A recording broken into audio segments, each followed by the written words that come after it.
অনুগত করে দিয়েছেন, তার খেদমতের জন্য, তার কাজের জন্য তৈরি করেছেন, মানুষের কাজের জন্য। সাখারা শব্দ দিয়ে বোঝানো হয়েছে সকল বস্তুই মানুষের অনুগত, মানুষ যেন তা দিয়ে তার নিজের কাজ সম্পাদন করতে পারে।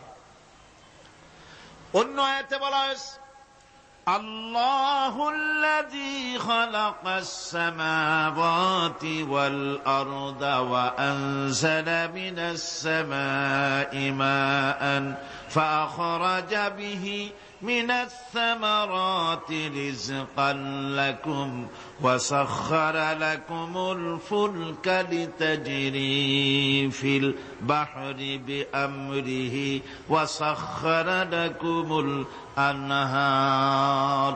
আল্লাহ রাব্বুল আলামিন তিনি আকাশ সৃষ্টি করেছেন, জমিনকে সৃষ্টি করেছেন এবং আকাশ থেকে পানি বর্ষণ করেছেন, তা দিয়ে ফসল উৎপাদন করেছেন। এই ফসলের পিছনে আল্লাহ পাকের কি বিরাট রহমত কাজ করতেছেন আপনি লক্ষ্য করেন।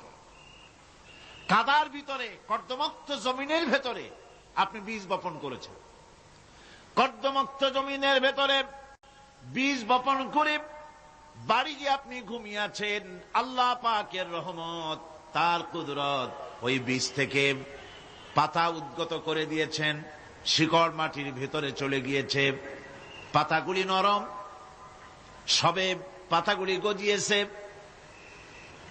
সূর্যের তাপে পাতা মুষড়ে পড়ে গিয়েছে বিকেল বেলায়, সারাদিন সূর্যের প্রখর তাপ লেগেছে। মানুষকে খাওয়াবার জন্য আল্লাহ রাব্বুল আলামিনের কি বিরাট রহমত কাজ করতেছে লক্ষ্য করুন। রাতের বেলায় আল্লাহ পাক শিশির বিন্দু নাজিল করে দেন, কণা কণা শিশির বিন্দু ওই মুষড়ে যাওয়া পাতার উপরে পড়ে গিয়ে